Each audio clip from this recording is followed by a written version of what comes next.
In this example video, we're going to see how from a symmetric matrix we can create an orthogonal matrix whose column vectors will be eigenvectors for the symmetric matrix. So we're going to see this on an example of a specific matrix. So we need to specify a matrix, and the matrix we're going to work with will be the matrix 1, 0, 1, 0, 1, 0, 1, 0, 1. So you can see that this matrix is symmetric. For a matrix to be symmetric, let me just remind you that the transpose of the matrix must be equal to the matrix. That's what it means for a matrix to be symmetric. And what we need to do now is to find it will be again a 3 by 3 matrix. We need to find a 3 by 3 matrix whose on one hand whose column vectors are eigenvectors of A. On the other hand, these column vectors are mutually orthogonal, and also the norm of each column vector is 1. That's what makes a matrix to be orthogonal, so that its columns are orthogonal mutually, and the norm of each column is 1. By the way, also another description of orthogonal matrix is that it's a matrix whose transpose is equal to the inverse of the matrix. Okay, so to do this, what we need to do as a first step is to find the eigenvalues and the eigenvectors of the matrix. And we cannot find the eigenvectors before we know what the eigenvalues are. So the first step is to find the eigenvalues of the matrix. And this is done by solving the following equation called the characteristic equation of the matrix, which says that the determinant of A minus lambda I, where I stands for the identity matrix, is 0. So we're going to solve this determinant equation, but before that let's first write it down, what the equation is. The effect of A minus lambda I is to take the matrix A and subtract from its diagonal entries the value lambda. So this will be a matrix which has a very similar shape to the original matrix A, except that its diagonal entries are the diagonal entries of the previous matrix minus lambda. So that's the matrix A minus lambda I, and the characteristic equation will then state that the determinant of this matrix is 0. And so to get the equation, we need to find the determinant of this matrix, which will be 1 minus lambda multiplied by, so I'm just using this rule that I will take this value multiplied by the determinant of that thing, and then I will take minus from that 0 times the determinant of this thing, and then plus 1 times the determinant of that thing. So that's what I'm going to do.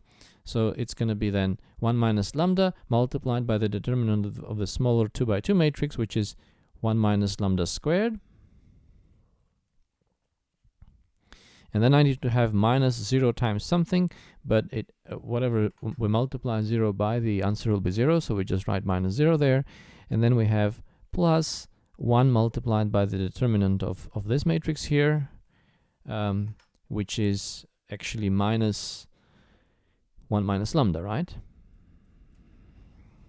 So the determinant of A minus lambda I is equal to this value here, and that can be expanded. Well, actually, it's better not to expand that. It's better to take 1 minus lambda out as a common factor, because in the end we want to solve the characteristic equation, right? So we take that out as a common factor. We get 1 minus lambda multiplied by 1 minus lambda squared minus 1, and then the characteristic equation is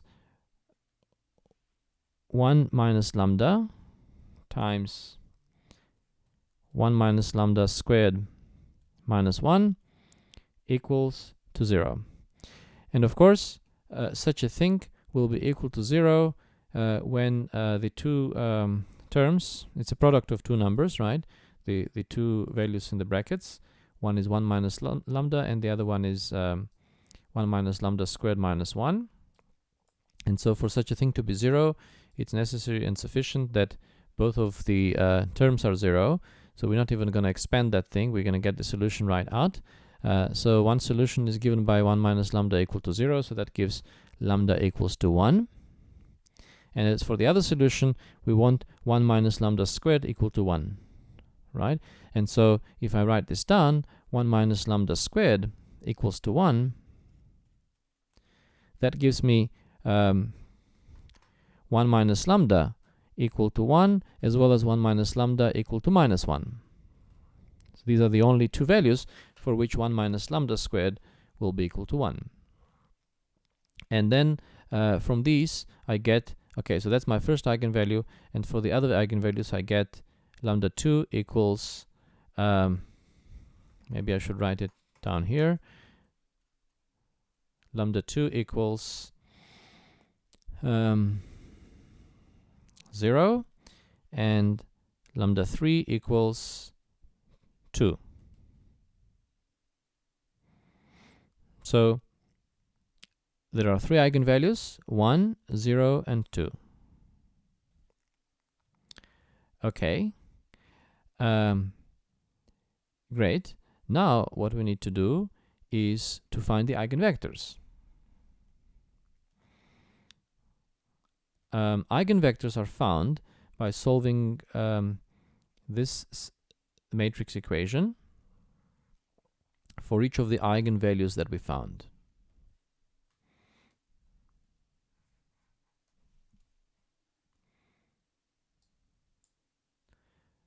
Okay, so I'm sorry, I'm just trying to resize the blackboard here.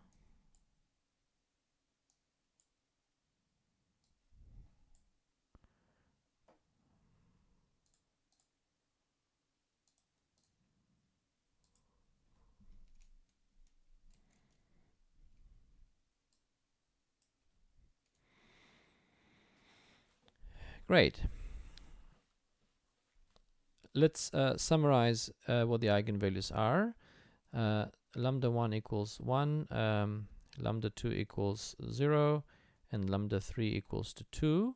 And let's also get from the beginning the matrix A.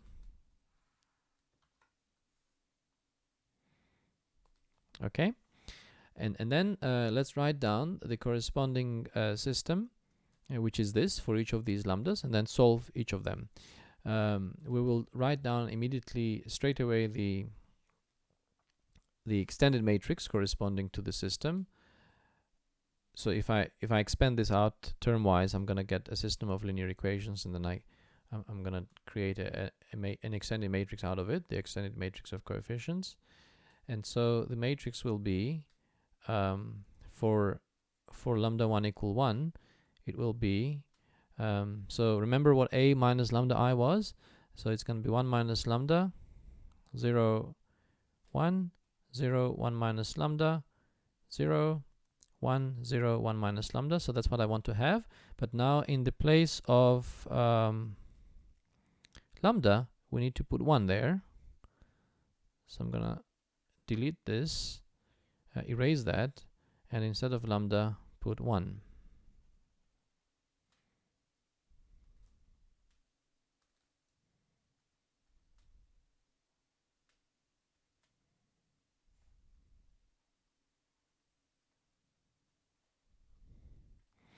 So this is the system we need to solve, the system of linear equations that is represented by this extended matrix.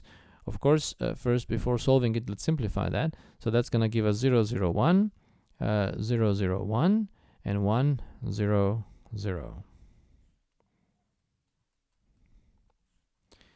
And when I solve a system of linear equations, I can use this by the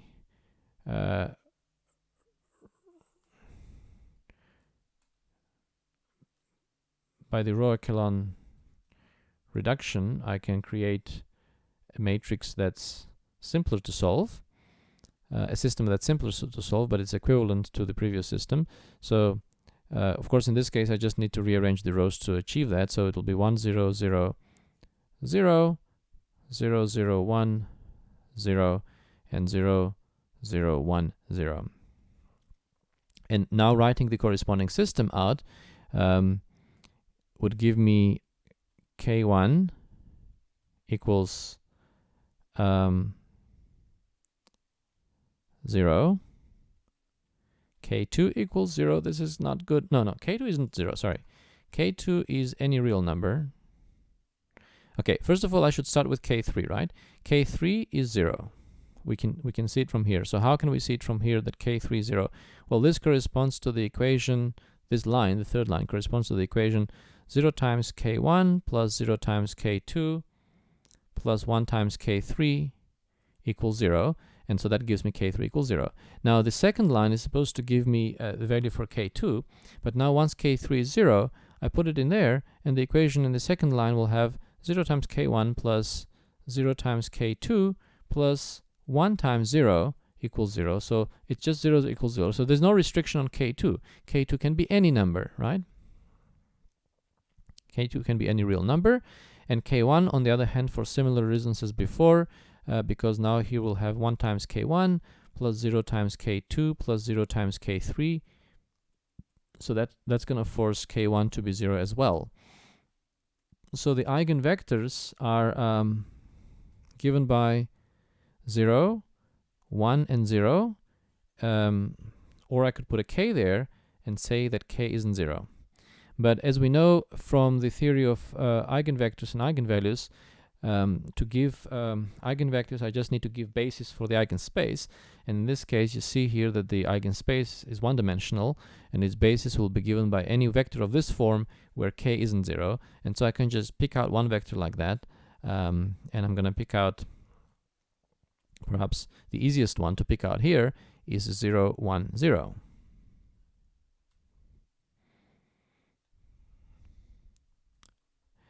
Okay, so I'm going to think of this as my eigenvector. So let's write this down. Eigenvector for lambda 1 equals 1. And now what I need to do is do the exact same thing, but for the other values of lambda. For lambda equals to 0, as well as for lambda equals to 2. Okay, so let's have a look at the case when lambda is equal to 0. When lambda is equal to 0, the extended matrix is going to become the following.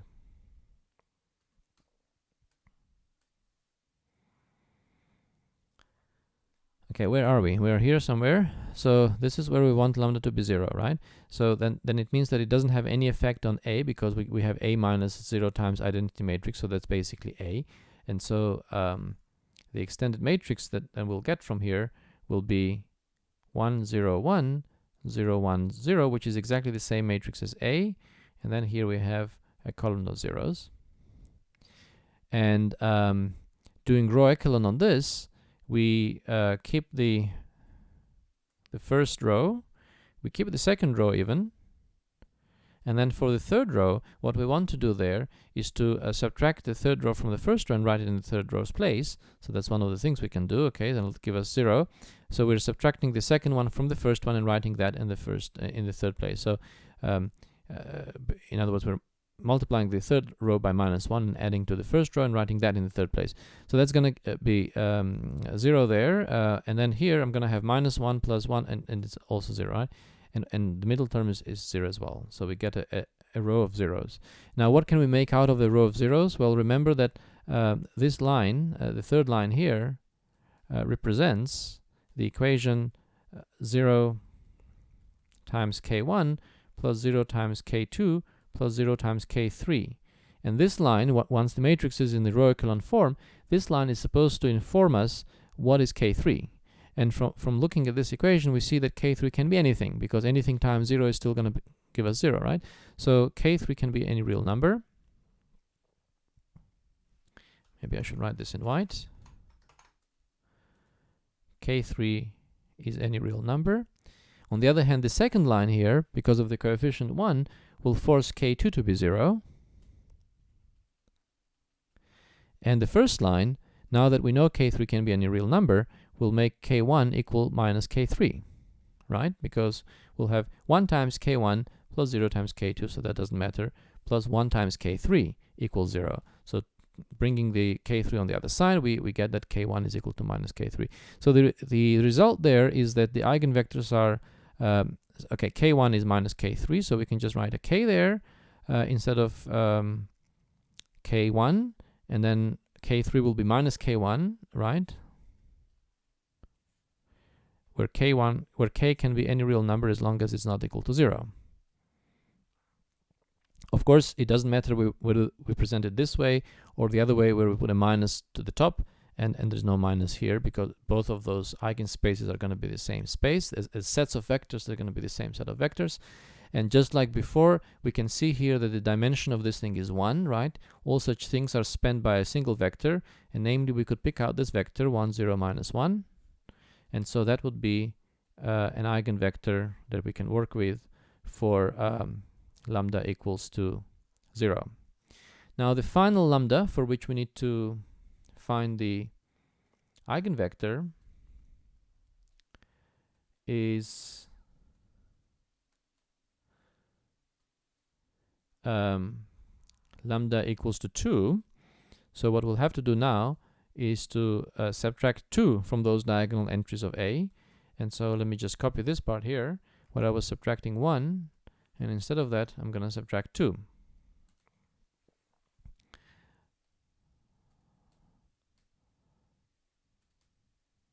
So let's erase the ones here, and then instead of that let's write down here 2.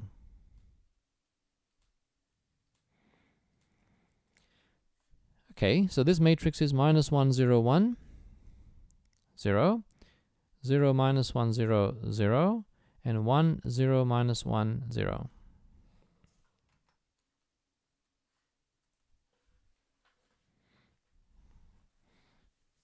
And once again, we're going to do row echelon procedure to this.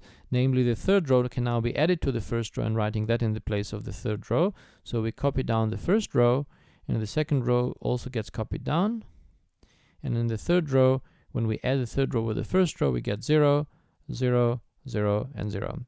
So the end result of that is, just like before, a row of zeros in the row echelon form gives us k3 equals to any real number, as long as it's not 0, but that comes later on when the whole vector shouldn't be 0. So for now, let's keep k3 equals any number, and then k2 by the coefficient here is forced to be 0, and k1 on the other hand is forced to be equal to k3. Now that k3 can be any number, we put it in here. It has coefficient 1, and k1 has coefficient minus 1. So when we move one to the other side, we get that they must be equal. So the eigenvectors then will be of the form k0k, where k can be any number except 0. And so once again, the dimension of the eigenspace we see here is 1. And so what we can do here is to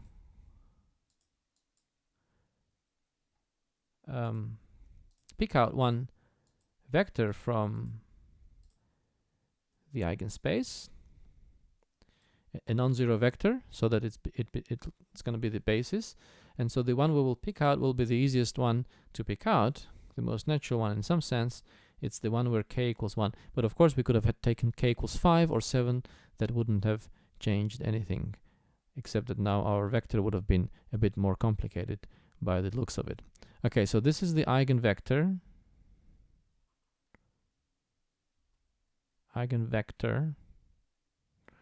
for eigenvalue lambda equals to 2. So what we've done so far, for each eigenvalue we found an eigenvector, right? So maybe we want to summarize our findings. So we had 3 eigenvalues: lambda 1 equals 1, lambda 2 equals 0, and lambda 3 equals to 2. Let me just double check that I'm right. Yeah. And then for the first eigenvalue, the eigenvector we found was 0, 1, 0. For the second eigenvalue, the eigenvector that we found was where is it? Okay, there we go. No, that's not this one. It's this one. 1, 0, minus 1.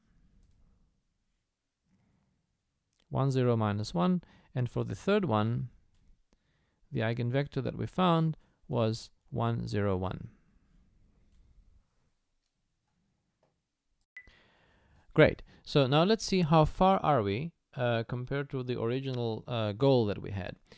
What we wanted from the beginning was to make an orthogonal matrix out of the eigenvectors of a symmetric matrix. And we wanted to do this, and to do this we had to first find the eigenvectors, but now that we found them, the question is, what is the next step? So what we want is these vectors that we found here to be the column vectors of that matrix. And because so it's important that for a given eigenvalue, we pick an eigenvector that's representative for that eigenspace. So for example, if two eigenvalues here were equal to each other, like lambda 1 equals 1 and lambda 2 is also equal to 1, then they could have had it turns out that we would have had an eigenspace of dimension 2, and so then we would have to put two vectors out there, and these two vectors were supposed to be basis of the eigenspace. It wouldn't help if one is just a scalar multiple of the other. Otherwise, if that is so, then the two vectors obviously will no longer be orthogonal to each other. Okay, but in this case it was a bit simple scenario where all three vectors were all three eigenvectors were, in each case we just had to pick one eigenvector because the eigenspace was only one dimensional. Okay, so we want to put these eigenvectors into a matrix, but we want to do it in such a way that the eigenvectors will be orthogonal to each other. Now, and not just that, we also want the norm of each eigenvector to be 1, to be equal to 1. And so how do we do that? Well, when we have eigenvectors for different eigenvalues, it comes from the theory that they're always automatically orthogonal to each other. And you can actually confirm this here. You can see that if I say take inner product of these two vectors, it will be 0. And that's actually a consequence of the general effect that for a symmetric matrix, if I have eigenvectors for different eigenvalues, those eigenvectors will always be orthogonal to each other. It's something we would have, and actually I hope you had a look at this part in the theory where it is proved that this principle holds for any symmetric matrix. Okay, so in a way then it means, because we have three different eigenvalues, it means for free we get that these eigenvectors are mutually orthogonal to each other. So what remains to do is to make sure that their length is 1. And in the case of the first eigenvector, the norm of this eigenvector is indeed 1. How do we know that? Well, the norm being 1 can be can be checked by taking the inner product of that vector with itself, because the norm of a vector is equal to the square root of the inner product of the vector with itself. And so the inner product of this thing with itself would be, so let's see what it would be. So it will be 0, 1, 0, inner product with 0, 1, 0, and inner product works this way. So either you transpose the left-hand side matrix and then multiply two matrices, or you just multiply them term by term and then add those terms. So it will be 0 times 0 plus 1 times 1 plus 0 times 0. And so all of that expression, of course, gives 0, which is what we were expecting to have.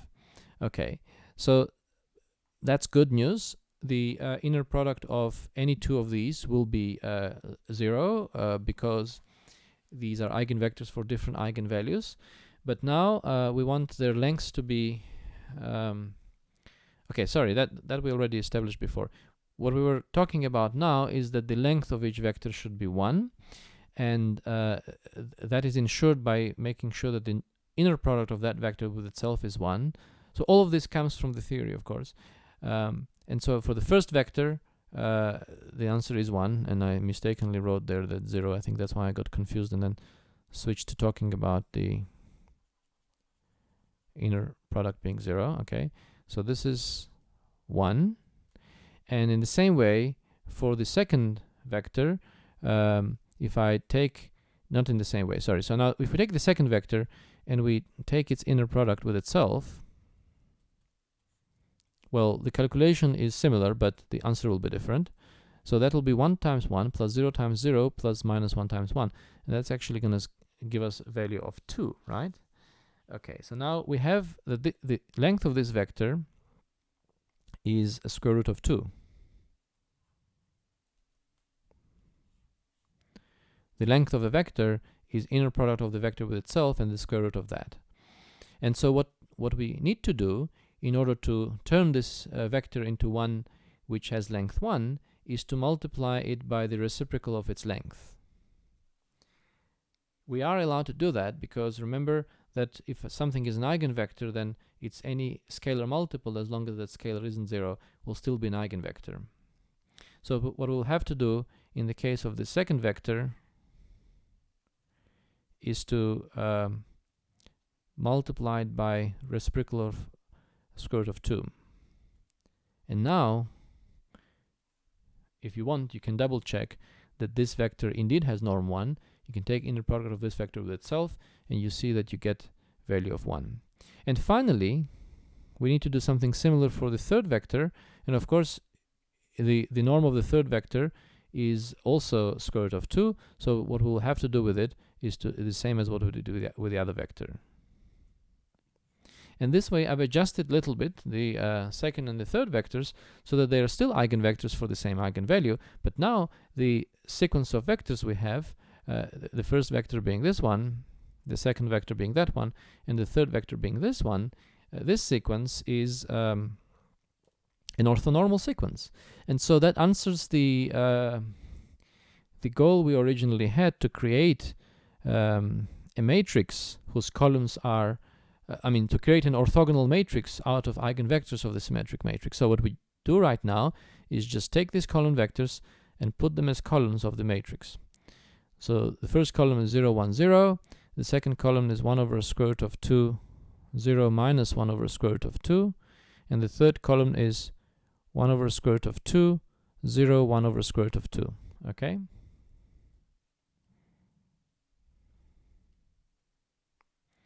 So this is the matrix that we wanted to create originally. It's an orthogonal matrix whose columns are eigenvectors of the symmetric matrix we were given at the beginning. Some remarks. For example, if you interchange the columns of this matrix, it doesn't matter. That will still be a correct answer. There are many such matrices we could have created. Well, in this case, for example, we don't have so much freedom of choice. For instance, we could still multiply one of the columns by -1. That's fine. That will not change the length of the vector, and also rearrange the columns. But there is nothing much we can do beyond those two steps. But if, for instance, it happens so that two of the columns, like this one and that one, if they came from the same eigenvalue, then that basically means that the eigenspace is a plane, and so those two columns would have been a certain pair of vectors that are orthogonal to each other, but we could also pick any other pair of vectors from the same plane. And so you see there are many of them. I can keep rotating these things, right? So there will be infinitely many options for that. But in this case, where all the eigenspaces had dimension 1, the number of choices is a bit more limited. Well, it's quite limited, now it's finite, and any of those choices would have given me a suitable answer.